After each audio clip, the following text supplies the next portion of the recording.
Some of the biggest blunders in history didn't start out with bad intentions at all. Actually, they started with great ones. So today, we're going to look at a whole collection of brilliant ideas that, well, somewhere between the drawing board and reality, just went spectacularly wrong. And it all kicks off with this one simple question that has a truly wild answer. How on earth can a pencil, just a regular everyday pencil, accidentally end up promoting drug use? All right, let's dive in. Our first story is the perfect example of this whole mess, and it's all about an object you've probably used 1,000 times and never, ever given a second thought. Okay, picture this. The year is 1998. An organization called the Bureau for At-Risk Youth has this really solid, commendable idea. They're going to hand out pencils to school children with a positive anti-drug slogan on them. Simple, right? Effective? I mean, what could possibly go wrong? Well, pretty much everything. And this slide really breaks down the fatal flaw. See, when the pencil's brand new, the message is totally clear. Too cool to do drugs. But kids, they actually use pencils. So after a few sharpenings, that too disappears. Now it says, cool to do drugs. Sharpen it just a little bit more, and you're left with this shockingly direct command: do drugs. The company, of course, had to recall all the pencils. And get this, the person who spotted this epic fail, it wasn't some marketing executive or a product designer. Nope, it was a 10-year-old fourth grader named Cody Mosier who summed up the whole thing with this absolutely perfect line. That pencil story is hilarious, right? It's an almost perfect example of a good idea completely backfiring. But here's the thing, it wasn't just a one-off mistake. It was actually part of a much bigger cultural movement that, for all its good intentions, often just missed the mark. A lot of you are probably going to remember this one, the DARE program. It was founded way back in 1983, and it became this huge cornerstone of anti-drug education in the US. I mean, at its peak, it was literally everywhere, in about 3/4 of all school districts. The whole goal was simple: have police officers come in and teach kids to just say no. So did it actually work? Well, the data is pretty clear on this. For over a decade, you had study after study, from independent researchers all the way up to the US Surgeon General, all coming to the same basic conclusion. Despite costing millions of dollars and reaching millions of kids, the program was found to be ineffective. Just like that pencil, the message they wanted to send just wasn't getting through in the long run.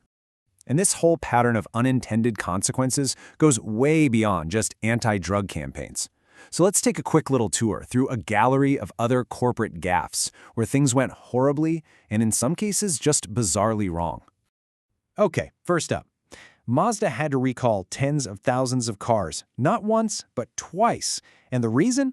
A certain type of spider apparently found the smell of gasoline absolutely irresistible, so they were crawling into the fuel tanks, building webs, and creating a very, very real fire hazard. I mean, that's a problem that nobody could have possibly predicted. All right, back in the 1990s, BMW rolled out this cutting-edge GPS with a female voice. The problem? They launched it in Germany. And a whole wave of male drivers started calling in to complain that they absolutely refused to take directions from a woman. Yeah, BMW had to recall the entire system and replace it with a male voice. So in 1994, Unilever launched this new super detergent called Persil Power. And it was powerful, all right? A little too powerful, actually. So much so that one of the key ingredients was literally dissolving people's clothes. The recall and the lawsuits ended up costing the company a staggering $300 million. Sometimes the mistake isn't so much about how the product works, but the message it sends. The shoe brand Clarks faced this huge backlash when parents noticed a pretty stark difference in the names for their shoes. For girls, they had the Dolly Babe. And for boys, they had the Leader. You can probably imagine how well that went over. And now, for maybe the most ironic gaffe of them all. In 2009, a company had to recall nearly 1 million bottles of hand sanitizer because the product that was designed to kill germs was actually contaminated with high levels of disease-causing bacteria. You can't make this stuff up. So, how do we stop these kinds of things from happening? It turns out, whether you're designing a pencil or a multi-million-dollar car, you can kind of stress test your idea just by asking 4 simple questions. First, and this one's pretty obvious, is it safe? And this goes beyond just the basics. I mean, think about those fire-starting spiders, or that contaminated hand sanitizer. Are there any hidden dangers, any weird scenarios that could pop up when your product is actually out there in the real world? Second, Is it relevant? This is really all about knowing your audience. A product is not relevant if it offends or alienates the very people you want to use it, like BMW's navigation system or those gender stereotype shoes from Clark's. Third, is it compliant? And this isn't just about the law. You have to ask, does your product meet the social and environmental standards that people expect today? Does it actually fit with the culture you're releasing it into? And finally, maybe the most important question of all, is it practical? I mean, does it actually work in the hands of a real person doing real person things?